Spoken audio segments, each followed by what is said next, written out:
کسی بھی معاشرے میں رہتے ہوئے اگر آپ اپنی مذہبی رسومات آسانی سے ادا کر رہے ہیں تو آپ واقعی آزاد ہیں۔ اس کے برعکس ایسا معاشرہ جہاں زندگی کی سہولیات تو دی جائیں لیکن آپ کو آپ کے مذہب پر عمل کرنے کی اجازت نہ دی جائے تو یہ ایسے ہی ہے جیسے آپ کو کھانے کے لیے سونے کا نوالا تو دیا جائے مگر آپ کے جذبات و احساسات کو پنجرے میں قید کر دیا جائے۔ ایسے معاشرے میں معاشرتی و اخلاقی آزادی بھی خستہ حالی کا شکار ہوتی ہے۔ بالکل یہی منظر مقبوضہ جموں کشمیر میں ہے، جہاں دنیا کی آنکھوں میں دھول جھونکنے کے لیے ہندوستان شہری سہولیات کے نام پر کشمیریوں کو بیوقوف بنانے کے لیے سرمایہ لگا رہا ہے۔ لیکن ہندوستان نہ صرف کشمیر بلکہ وہاں رہنے والی مسلم آبادی کی تمام قسم کی آزادیوں پر بھی قابض ہے۔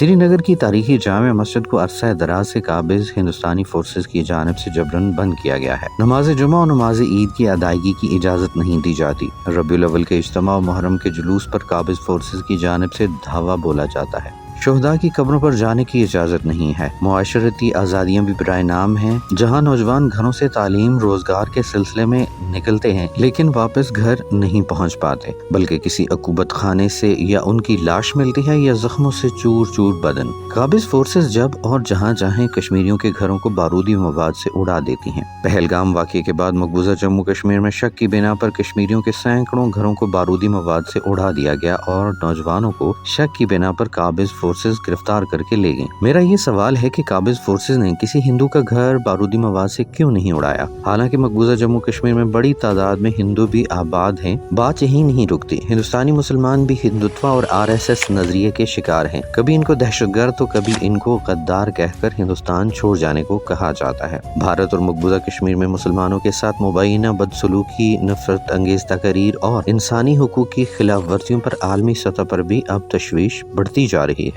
پاکستان اور آزاد کشمیر میں مذہبی، معاشرتی، اخلاقی اور آزادی اظہار رائے مکمل طور پر موجود ہے اور یہی حقیقی آزادی ہے۔ ہمیں اس آزادی کی قدر کرنے کی ضرورت ہے۔ غزہ کی مثال دنیا بھر کے سامنے ہے، جہاں لاکھوں مسلمانوں کو ٹنوں بارود سے قتل کر دیا گیا۔ اگر فلسطین کے پاس مضبوط عسکری طاقت ہوتی تو انسانی جانوں کا اتنی بڑی تعداد میں ضیاع نہ ہوتا۔ آزاد کشمیر کے عوام بھی اگر پاکستانی پرچم کے سائے تلے نہ ہوتے تو آج تک ہندوستان کشمیریوں کا اسرائیل طرز کا قتل عام کر کے ہندوؤں کو پوری طرح کشمیر میں آباد کر چکا ہوتا۔ ہندوستان کو پاکستان کی جانب سے کشمیریوں کی حمایت شروع دن سے ہی برداشت نہیں ہو رہی۔ آج اگر پاکستان کشمیریوں کی حمایت سے دستبردار ہو جائے تو پاکستان میں ہندوستان کی طرف سے کی جانے والی دہشت گردی بھی ختم ہو جائے گی۔ اکثر مقبوضہ کشمیر کی مثالیں دیتے ہوئے لوگوں کو سنا ہے۔ مقبوضہ کشمیر کی مثالیں دینے والوں سے میرا سوال یہ ہے کہ کوئی ایسا گھر بتا دیں جہاں سے کسی شہید کا جنازہ نہ اٹھا ہو، جہاں سے کسی بہن بیٹی کی عزت کو پامال نہ کیا گیا ہو، جہاں گھر نہ اجاڑے گئے ہوں۔ ہندوستان میں گجرات کے مسلم کش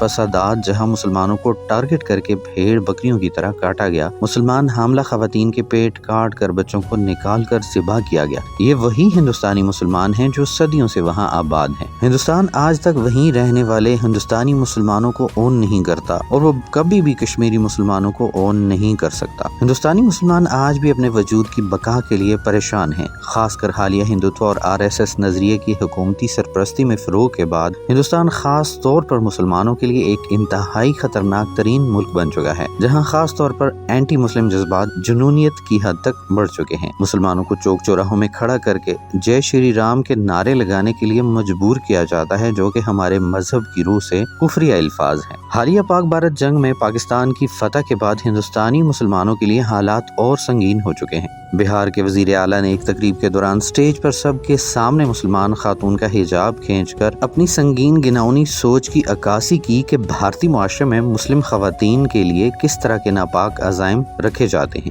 اس واقعے میں صرف ایک مسلم خاتون کا حجاب نہیں کھینچا گیا بلکہ ساری ہندوستانی اور کشمیری خواتین کے لیے بھارتی سوچ کی عکاسی کی گئی ہے۔ اب فیصلہ آپ نے کرنا ہے کہ آپ آزاد کشمیر میں آٹے چینی کے لیے اپنی آزادی کو پامال کر دیں گے اور ہندوستان کو خطے میں عدم استحکام اور افراتفری پیدا کرنے کا موقع دیں گے، یا اپنے بچوں کو بہتر مستقبل، بہتر تعلیم اور بہتر روزگار کے مواقع فراہم کرنے کے لیے ملک و ملت کا ساتھ دیں گے۔ فیصلہ آپ کا ہے۔ آنے والی نسل کے اچھے مستقبل کی ضمانت بننا ہے یا علاقائی امن کو خراب کرنے کی سازش کو سازگار ماحول فراہم کرنا ہے۔ مقبوضہ کشمیر میں ایک ساتھ مختلف مذاہب کے لوگ آباد ہیں، جہاں ہندوؤں کو آبادی کا تناسب بدلنے کے لیے کشمیر میں لا کر زبردستی آباد کیا جا رہا ہے۔